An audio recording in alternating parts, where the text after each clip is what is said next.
Bonjour les amis, bonjour les simracers, bonjour les bricoleurs. Alors aujourd'hui une nouvelle vidéo sur un projet que je vous sors un peu des placards puisque ça fait quelques temps que j'ai reçu ce volant. J'avais mis quelques photos sur mon Instagram mais j'ai jamais eu le temps encore de monter le projet. Donc voilà, donc il s'agit d'un volant GT3 de la marque 3D Wrap. Pour ceux qui connaissent 3D Wrap, c'est une marque italienne qui est spécialisée dans l'impression 3D et qui nous fait pas mal de petites options pour le sim racing et même des roues complètes, donc en carbone et impression 3D. Il y a plusieurs volants, il y a des GT3, des F1, enfin voilà, vous irez voir le site. Je vous mettrai aussi une petite capture du site pour vous montrer un petit peu comment ça se passe pour faire la commande de ce volant. Et ce volant, il existe aussi donc tout monté. Donc dans cette version-là, en kit, il est entre 139 et 209 € en fonction des options que vous choisissez. Donc par exemple, soit si on a la platine carbone ou aluminium, si on a les coutures qui sont faites sur les poignets. Là, c'est la version la plus chère, donc il y a 209 €. Et ces options, ça se passe à la commande. Donc on est sur le site de 3D Wrap et c'est ici qu'on va choisir pour commander son volant. Donc voilà, entre 139 et 209 € comme je disais. La matière de la platine, donc soit en alu, qui est le volant comme ceci, soit en carbone, comme ceci. Voilà. Les poignées, est-ce qu'on veut qu'elles soient recouvertes avec l'Alcantara ou simplement les laisser en impression 3D comme ici? Et la couleur de la couture que vous souhaitez. Donc voilà, une fois que vous avez choisi vos options, donc si par exemple je prends un volant en aluminium sans l'Alcantara pour recouvrir les poignées, c'est 139 €. Si on passe sur le carbone, et ensuite si on ajoute, voilà, on a les prix qui évoluent. On passe commande, il faut prévoir un petit peu de temps parce que je pense qu'il fabrique à la commande, mais en tout cas c'est arrivé assez vite pour moi, on va dire une petite semaine, mais de toute manière ils vous tiennent au courant. Et dans ce kit, on a donc le volant, donc on reçoit en l'état. On a les palettes qui sont déjà montées dessus. On a la platine arrière qui se retire, donc j'ai déjà enlevé les 3 autres vis juste pour vous montrer rapidement l'intérieur. Voilà, donc à l'intérieur, on retrouve en fait, il y a tout le pourtour qui est en impression 3D, la platine arrière qui est en carbone, avec les commandes de boîte de vitesse qui sont également en carbone. Et ensuite, sur la platine principale, on a les poignées avec les coutures que j'ai prises en rouge. C'est plutôt pas mal. Le carbone, il est top. Les poignées, c'est correct. Voilà. La prise en main, bah écoutez, ça, on verra plus tard à l'utilisation. Mais en tout cas, sur le produit qui est livré, moi, je trouve ça bien. On a dans le kit les deux petites palettes à monter pour la sélection des vitesses. On a deux sélecteurs en impression 3D aussi pour mettre sur les encodeurs si on le souhaite, qui seront ici. On a donc l'adaptateur comme j'ai dit et il me semble qu'il y a aussi une petite protection bouton comme ça qui permet, si par exemple on le met ici, de ne pas accrocher le bouton par hasard si par exemple c'est le pit limiter et donc d'engager le pit limit quand il ne faut pas. Et on a aussi les deux contacteurs pour les commandes séquentielles. Donc ça, c'est vendu avec le kit. Et par la suite, il vous faut vous fournir en plus donc tous les boutons, les encodeurs, la carte que vous souhaitez utiliser pour que ça fonctionne sur PC ou sur PS4. Donc moi, je vais fonctionner sur PS4, donc je vais mettre une carte Arduino dedans. Avec ça, vous trouvez sur Internet le plan de montage et de câblage. Et ensuite, il n'y a plus qu'à. Donc, vous inquiétez pas, je vais tout vous détailler dans la description. Où est-ce que j'ai acheté les boutons, les encodeurs, la carte Arduino, le lien vers le câblage. Le seul petit truc que j'ai du mal à trouver, c'est la connectique qui va se mettre dans le volant Thrustmaster, vous savez, au centre ici, et qui vient se connecter au moment où on vient plugger le volant. Voilà. En fait, j'en ai tout simplement pas trouvé. Donc, j'ai récupéré un sur un vieux volant que j'avais dont je ne me sers pas.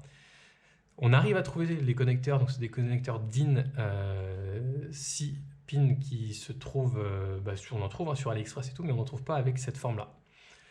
On peut l'imprimer 3D, le connecteur, et mettre un autre connecteur dedans, mais j'ai pas d'imprimante 3D encore. Donc voilà, donc moi je viens de récupérer un. Si jamais même vous trouvez après un lien pour vous fournir, n'hésitez pas à partager, ça peut servir. Mais c'est un petit peu le point qui m'a bloqué pendant quelques temps pour pouvoir avoir tout ce qu'il faut pour monter ce volant. Pour cette première étape de soudure, je vais vous détailler un petit peu ce qu'il faut comme matériel, donc rien de spécial, même tout au long du volant, il n'y a rien de spécial dont vous aurez besoin. Pour souder déjà, premièrement, il faudra juste un fer à souder l'étain, de l'étain, du fil électrique. Pareil, je mettrai tous les liens de ce que j'ai pris dans la description. Les boutons et la carte. Donc dans un premier temps, je vais préparer tous les boutons. Donc je vais souder 2 fils sur chaque bouton pour qu'ensuite je puisse passer les boutons à l'intérieur du volant. Tous les fils vont ressortir et je pourrai ensuite aller câbler les fils sur la carte directement quand elle sera sur le volant. Je pense que je vais l'installer par là. Voilà, comme ceci que vous voyez bien. Et ensuite, j'aurai tous les boutons qui iront vers la carte. Donc je vous détaille un petit peu comment je soude tout ça. Donc le procédé de soudure, c'est le même pour tout le long de la fabrication de volant, c'est assez simple. Je ne suis pas soudeur professionnel, donc ce que je fais, c'est peut-être pas parfait. Mais voilà, on va dénuder les fils, on étame un petit peu, donc on met de l'étain sur le fil et on met de l'étain sur la partie qu'on va souder, donc soit la carte, soit le connecteur. On va souder les deux ensemble. Je mets un petit morceau de gaine thermo sur chaque partie et on chauffe la gaine thermo pour qu'elle se rétracte et puis qu'elle isole un petit peu la soudure. Donc rien de compliqué.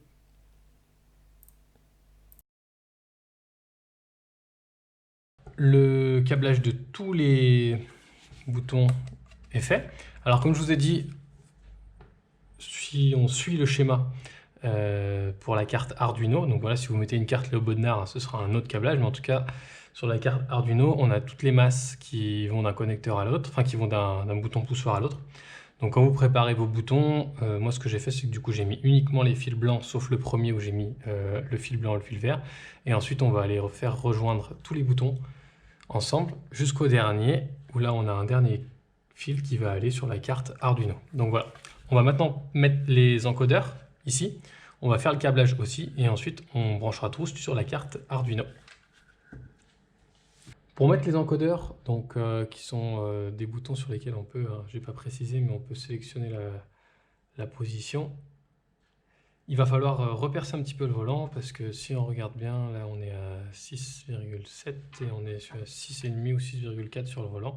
Donc n'hésitez pas de remettre un petit coup de forêt pour agrandir les trous et pouvoir placer les encodeurs avant de les câbler.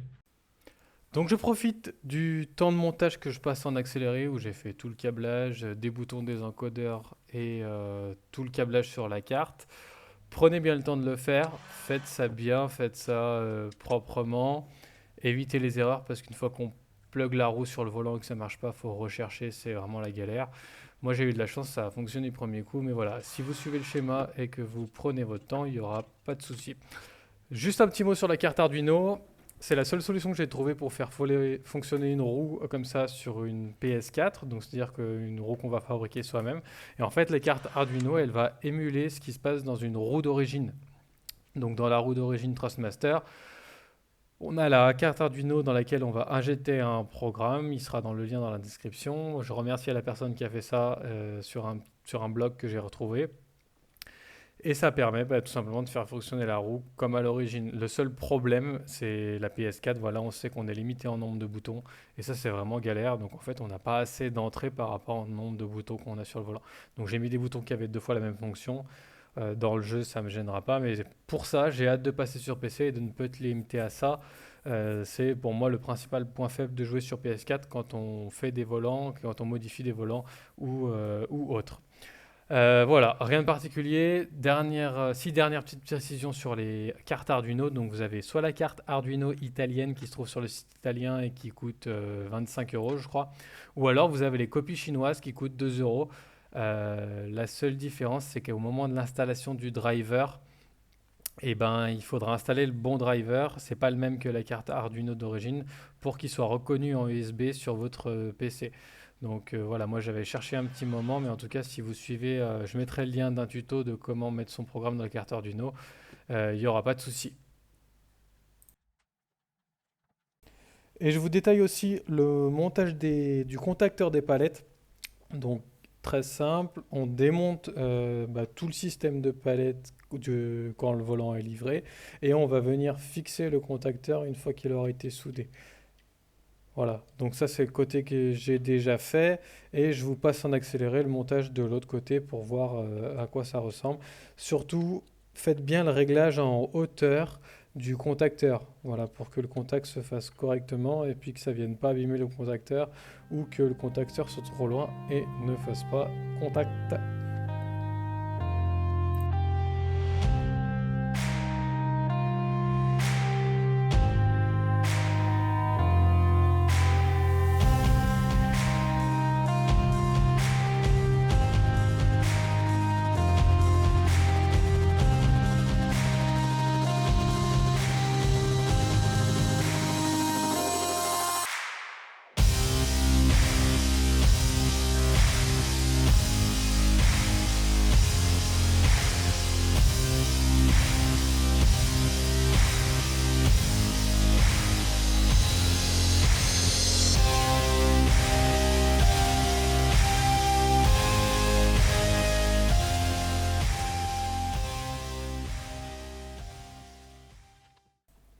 Et la dernière étape de soudure, ça va être le connecteur DIN, donc qui va venir se plugger dans la base Trustmaster. Donc là, on prend l'adaptateur de chez 3D Wrap, qui en fait correspond exactement à un adaptateur d'origine, donc il y a la forme pour le connecteur. Comme je vous ai dit au début de la vidéo, moi j'ai récupéré un connecteur d'un ancien volant. Je vais simplement rallonger les fils et venir les souder sur la carte Arduino comme le schéma. Attention, sur la carte Arduino, il y a des couleurs de fils qui ne correspondent pas aux couleurs du connecteur d'origine. Donc pas d'erreur à faire à ce niveau-là. Et ensuite, une fois que toute la platine arrière sera montée, je vais tout souder sur la carte Arduino. Il est possible à ce moment de mettre des connecteurs si vous voulez. Moi, je ne l'ai pas fait car j'en avais pas, mais c'est un petit plus qui peut faire que votre volant sera un peu plus démontable par la suite. Tout est soudé à la carte.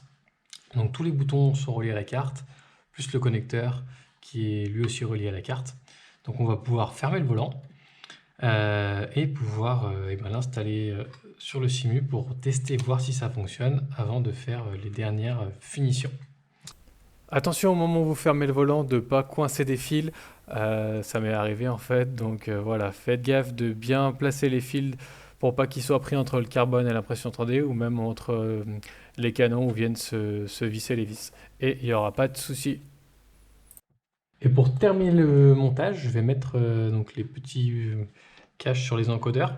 Donc d'origine 3D Wrap nous livre des caches en impression 3D. Franchement, ils sont très bien. Moi, je voulais mettre un peu de couleur et j'avais fait un petit sondage sur la page Instagram. Donc vous aviez choisi ceux-là, je les trouve vraiment pas mal aussi. Et donc on va les monter pour la touche finale. Après quand même quelques heures de travail, il faut le dire, le projet il est terminé. J'ai fait les stickers et j'ai aussi profité pour faire une petite vidéo qui vous explique comment fabriquer vos stickers à la maison simplement avec une imprimante. Je mets le lien sur la vidéo normalement.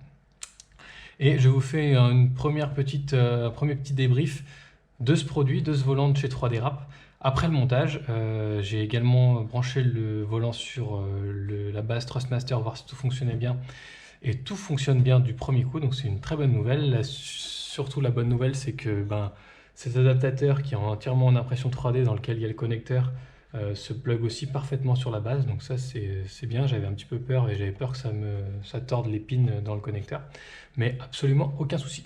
Donc voilà, le montage, il est quand même accessible à beaucoup de monde. Il suffit de savoir souder, de réfléchir un petit peu au schéma et d'aller tranquillement. Ça m'a pris, voilà, on va dire qu'il y a une petite journée de travail en temps cumulé. Et le produit fini, il est quand même vraiment très bien. Les palettes magnétiques, moi j'aime beaucoup. Ça, pour de l'impression 3D, c'est quand même un produit qui est bien fini, hein. Il ne faut pas oublier que l'impression 3D, ça reste du plastique et que voilà, on a des volants pour moins de 300 euros. On a un volant qui est terminé et je vois pas trop beaucoup d'autres produits sur le marché à moins de 300 euros qui donnent un volant aussi sympa esthétiquement. Et à jouer, on va le tester tout de suite sur le Simu. Mais voilà, très content.